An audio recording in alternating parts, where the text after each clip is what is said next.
My name is James. I'm 29 years old, and I am, or perhaps was, a man completely and totally crushed by a woman's greed. The hook, the thing that catches you, isn't the betrayal itself. It's the code. The code is what I remember first. It was a physical entity, a predator that had slipped past the car's weather stripping and was sinking its teeth into my bones. The steering wheel was a block of ice under my forehead. The wind was howling, a high-pitched, lonely sound that rattled the car's frame, making the windows vibrate in their sockets. This was my reality. A third-tier, dimly lit parking lot on the outskirts of the city. My home. A 2014 sedan with a cracked windshield and an overwhelming smell of stale coffee and desperation. The source of this misery, the architect of this frozen hell, was my ex-fiancée, Chloe. She was 27, and she was the villain of my entire life. It hadn't happened overnight. This was a demolition, not an explosion. It was a long, drawn-out financial and emotional destruction, executed with surgical precision. I was an engineer. I had a good job, a great job, secure, high-paying, benefits, a future. Chloe had called it a golden cage.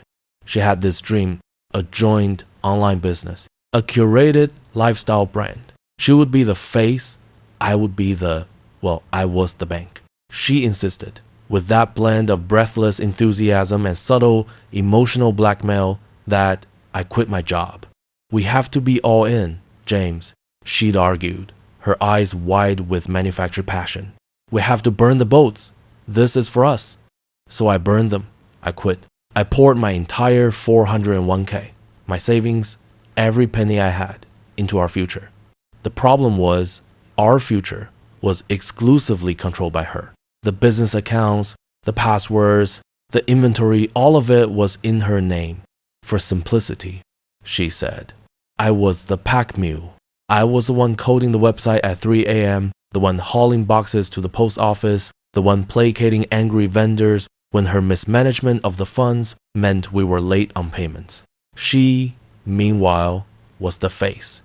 These involved $1,000 business lunches, designer outfits for her Instagram posts, and constant, crippling business expenses that left our shared account hemorrhaging cash. I watched, sick with anxiety, as the numbers dwindled. When I tried to bring it up to suggest a budget or a pause, I was the one who didn't believe in her. I was negative. I was trying to control her. The final act of malice was the true masterpiece. While I was pulling an all-nighter trying to fix a catastrophic website crash, she was busy. She wasn't sleeping. She was transferring.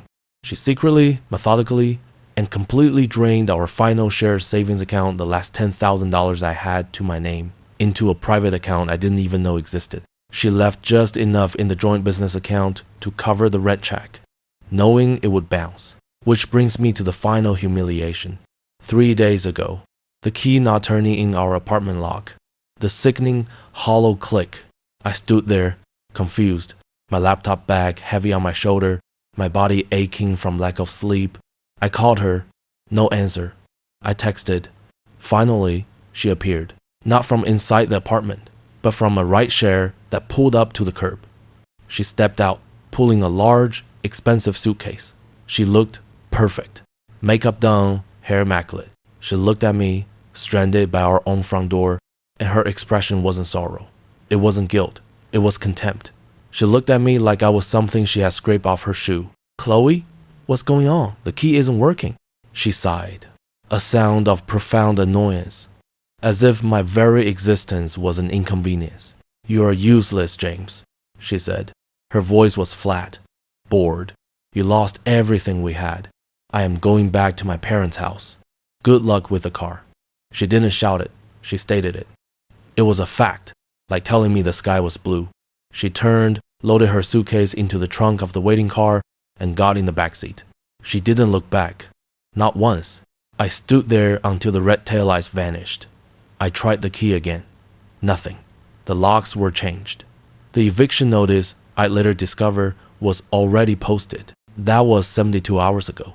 The agony of these last 3 days is a blur of shivering and shame.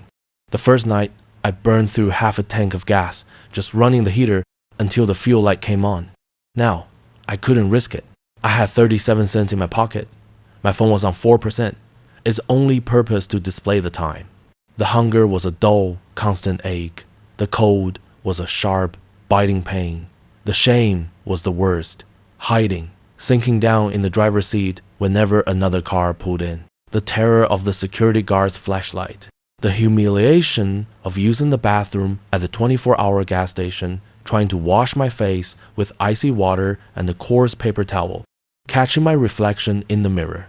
The hollow eyes, the 3-day stubble, the look of a broken man, all of it was wrapped in a raw, burning resentment toward Chloe. Her casual cruelty, her calculated destruction. She didn't just leave me. She scuttled me. She left me with 0 options, stranded in a metal box, while she slept in a warm bed, probably already scrolling through dating apps. It was dawn. The gray, unforgiving light of a new day was filtering through the layer of grime on my windshield. I was in that horrible half-sleep, the kind where you are too cold to rest, but too exhausted to be awake. Rap, rap, rap. The sound was like a gunshot, loud, sharp, and right next to my head. I jolted upright, my heart exploding in my chest. My first thought, cop. Or worse, someone trying to break in. I was paranoid, terrified, my hands shaking. I wiped the condensation from the driver's side window, and I saw him. He wasn't a cop. He was a man in a suit. Not just a suit, but a suit that probably cost more than this car. It was perfectly tailored, charcoal gray, with a crisp white shirt and a deep blue tie. He was in his 60s, with silver hair and an expression of intense, formal neutrality. His shoes were so polished I could see the reflection of the flickering parking lot light in them. He didn't look angry or concerned. He looked like he was here to complete a transaction. I, in contrast, looked like a corpse. I slowly, reluctantly powered my phone on for a precious second to hit the button and lower the window an inch. The motor whined in protest. The man didn't flinch at the smell that wafted out. He leaned down slightly, his gaze unwavering. "Are you James?" he asked. His voice was a deep, smooth baritone. "James Arthur Davies? I represent the estate of Arthur Davies." My mind, sluggish from cold and hunger, tried to process the name. Arthur Davies. My grandfather. A man I'd met maybe twice, when I was a child. A powerful, silent, and deeply estranged industrialist. My parents had been cut off from him for as long as I could remember. Yes, I'm James Davies. What is this about? My voice was a dry, unused croak. The man reached into his breast pocket and produced a pristine, cream-colored business card. He slid it through the gap in the window. Elias Thorne, senior partner. Thorne, Covington and Reed LLP. San Francisco, a white shoe law firm. A very expensive law firm. Your grandfather, Arthur, passed away 5 days ago. James. Mr. Thorne said, his voice void of emotion. It was a statement of fact. He had been following your life from a distance for some time. He was a very private man, James. He left his entire $52 million estate to you. I need your signature to move forward with the initial transfer. I just stared at him. The wind whistled. A plastic bag skittered across the asphalt. $52 million. It was a sound, not a number. It was an explosion. It was an absurdity. It was a cruel, elaborate joke. I was sitting in a freezing car. I hadn't eaten in 2 days, and this man in a $1,000 suit was telling me I was a millionaire 50 times over. This isn't real, I stammered. Mr. Thorne's expression didn't change. I assure you, it is very real and very liquid. The estate has cleared probate. The funds are held in trust, which you now control. He tapped his gleaming leather briefcase. I have all the documentation here. I've been trying to locate you for 3 days. Your apartment, well, it seemed you were no longer in residence. The physical sensation was sickening. A rush of adrenaline so potent it made me dizzy. The blood drained from my face and then rushed back, hot and tingling.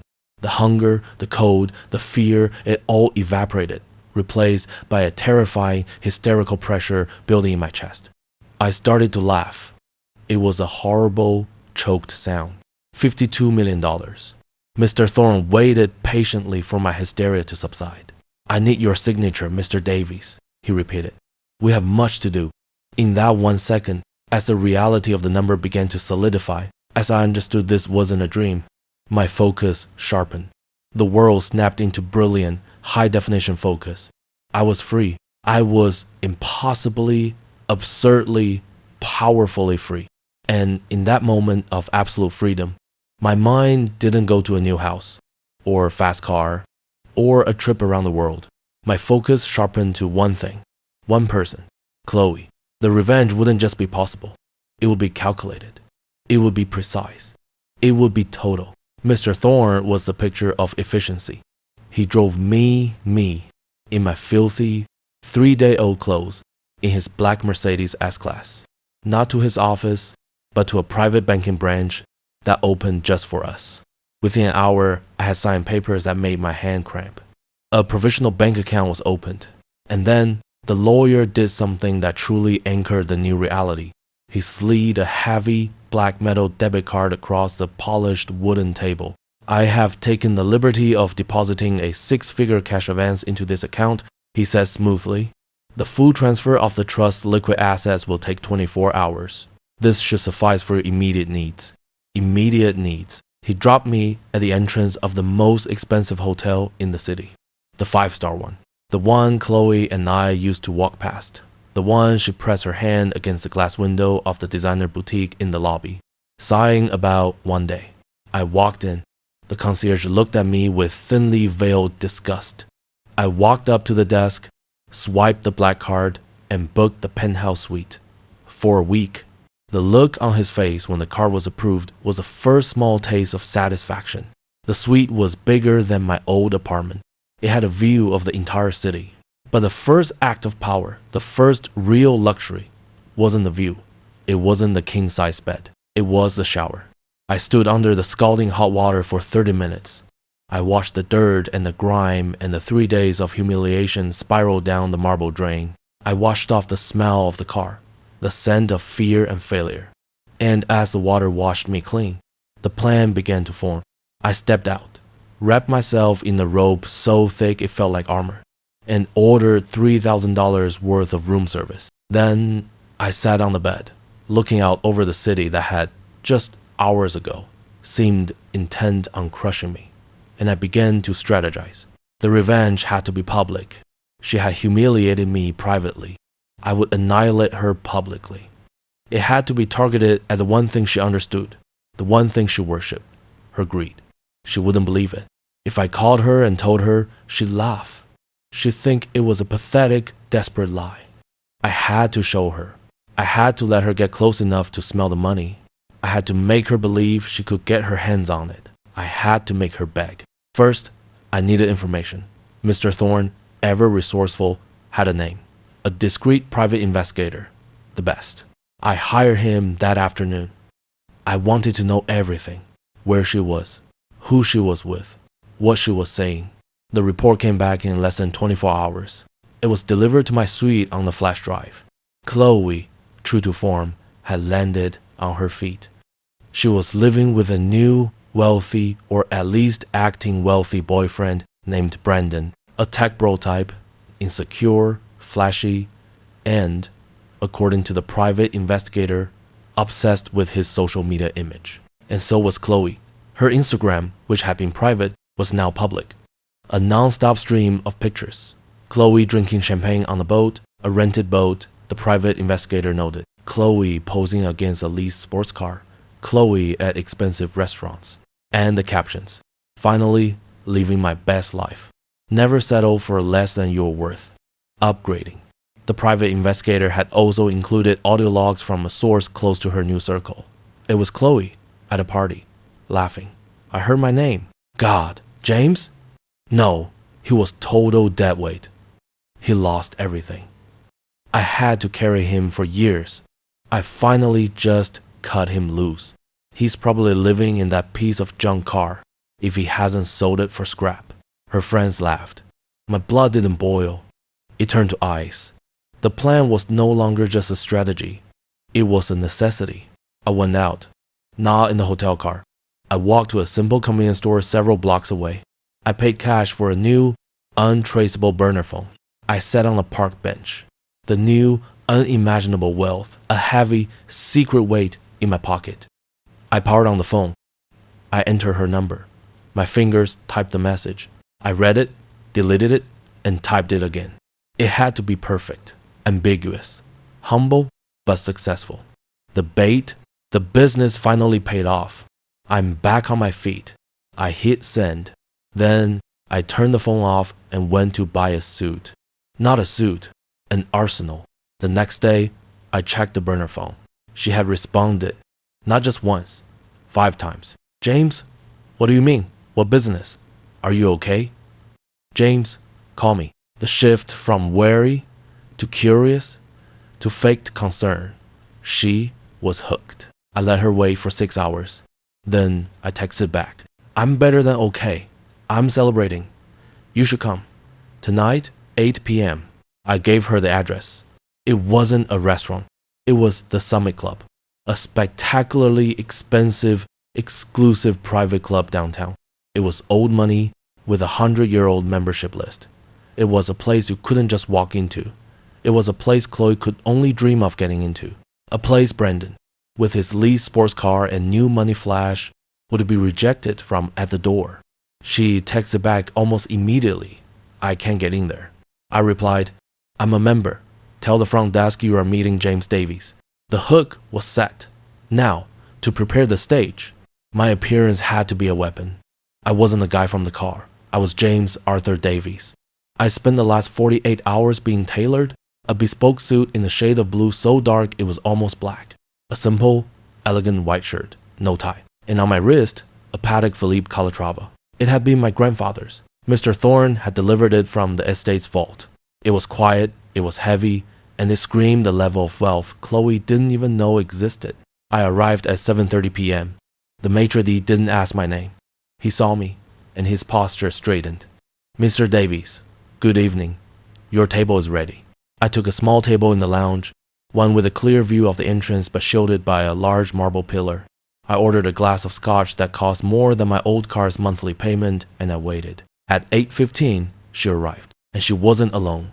She brought Brandon, a perfect, unplanned complication. Brandon looked profoundly uncomfortable. His suit was expensive, but it looked expensive. It was loud. He was tugging at his collar.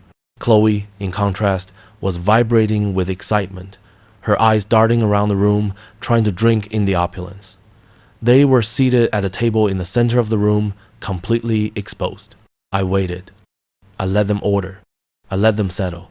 Then I stood up. I buttoned my jacket. And I took a walk, a path that would take me directly past their table. I kept my eyes forward, walking with a calm, unhurried pace. I saw her out of the corner of my vision.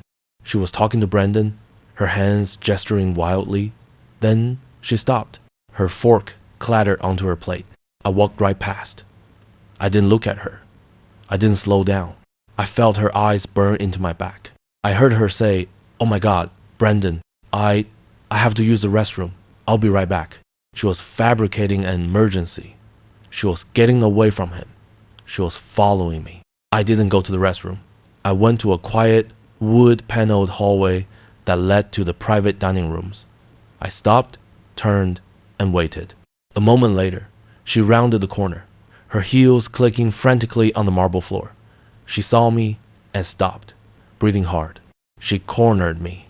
Her eyes raked over me, from the impossible cut of the suit to the heavy, understated watch. The confusion, the suspicion, and the blinding greed were all warring for control of her face. She tried to assert her old dominance. She put on the old, familiar sneer. "James?" she said, her voice dripping with condescension. "What are you doing here? Did you finally get a decent sales job? You look presentable." I see the car finally broke down. She was testing me, assuming my success was minor, something she could still control, or at least mock. I remained perfectly still. I didn't smile. I delivered the first hook calmly, using her own language. The car is gone, Chloe. I sold it for scrap. I said, my voice even. And yes, the business I started with the last of our money finally paid off. It paid off huge. I am doing very well. I let the business I started hang in the air. The ambiguity was poison. Our business, the one she tanked, or something new? Her mind would be racing. Her entire facade collapsed. The sneer dissolved into a wide, disbelieving, hungry smile. The pivot was instantaneous. She dropped all pretense of superiority and became sickeningly, desperately sweet. Oh, James, James! She rushed forward, placing her hand on my suit jacket. I resisted the urge to flinch away. I knew it! I always knew you would make it! Her voice was now loud, trembling with forced emotion. We were meant to be, James. I knew it then. My leaving. That was just a mistake. I was scared. I was trying to motivate you. Can't you see? We can use your new money to fix everything. Come back to me. Brendan, he's nothing. He's a child. I've been miserable. She was trash-talking him, loudly, in the hallway where he could walk by at any second. It was perfect. I looked down at her hand on my chest. Then I met her eyes. My voice was ice.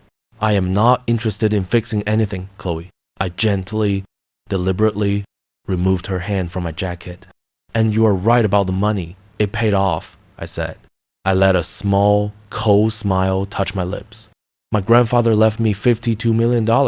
It is mine, and I signed the checks now. I said the number slowly. Clearly, $52 million. The silence that followed was total. Chloe's face went through a series of seizures, disbelief, confusion, rapid calculation.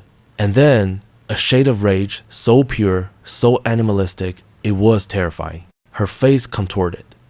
The sweet, pleading woman was gone. A demon had taken her place. What? She whispered. $52 million. I repeated, almost casually. No, she hissed. No, you're lying. And then she screamed. It wasn't a word, it was a sound from her diaphragm. A shriek of pure thwarted greed that echoed off the wood and marble. You owe me, she shrieked, lunging at me. That's my money, I was with you. You owe me half. You can't. Her noise, of course, drew immediate attention. The entire lounge went silent. And just as I'd hoped, Brendan appeared, his face pale and confused. Chloe? What the hell is going on? Who is this? He rushed over, furious, looking at me. Chloe was sobbing now, ugly, gasping sobs, her makeup running, her hands clawing at my suit. He has $50 million. Brendan, he left me. He owes me. This was my moment. I didn't look at Chloe. I looked directly at the humiliated, confused Brendan. I spoke in a clear, loud, projecting voice, ensuring every diner in the lounge could hear me. Your girlfriend abandoned me to sleep in my car last week, Brendan. I said, my voice cutting through her sobs. She drained my bank accounts and left me for dead. Now, she just found out I inherited $52 million. And she is demanding half of my inheritance. She's only interested in wealth, Brendan, not people. You were just a placeholder until something better came along. Turns out, I did. Brendan's face went white. He looked at Chloe, who was now babbling. No, baby, he's lying. He saw it. He saw the truth in her desperation. He saw the truth in my calm.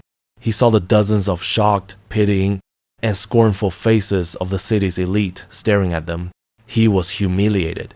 He didn't say another word. He just turned, his shoulders slumped, and walked straight out of the club, leaving her there. Chloe watched him go. Her life raft was gone. She turned back to me, her eyes completely unhinged. James, please. I delivered the last, crushing line. I looked her dead in the eye, my voice devoid of all emotion. You made your choice in the car park, Chloe. You chose the street for me. I chose this club for my dinner. The fortune is mine. You have nothing. I turned my head slightly toward the maitre d' and the two security guards who were now approaching. Now, security, please remove this disruptive guest. Chloe completely lost it. She was escorted out, physically, by the two guards. She was screaming, fighting, a whirlwind of flailing limbs and profane threats. "You'll regret this, James. I'll sue you. I'll take every penny. You owe me." I remained perfectly calm. I watched her being dragged through the opulent lounge, past all the silent, staring patrons. I watched her go, knowing she had lost absolutely everything she valued, all in the span of 5 minutes. I watched until the heavy oak doors closed behind her, cutting off her final, desperate shriek. I straightened my jacket. I walked back to my table. I sat down. The maitre d' rushed over, his face aghast. "Mr. Davies, I am profoundly sorry." "It's quite all right," I said, picking up my menu. "I'll have the filet, medium rare, and another glass of the scotch."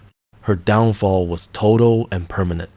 The private investigator, whose services I retained, sent me a final summary a week later. Brandon, publicly humiliated, had kicked her out that same night. Her parents, upon learning from the grapevine that their daughter had abandoned the man who had just inherited $52 million, were apoplectic. They saw her not as a victim, but as a fool who had fumbled the family's winning lottery ticket. They disowned her. The last report had her working a minimum wage job at a coffee shop, living in a tiny, rented room in the worst part of town. She was ruined.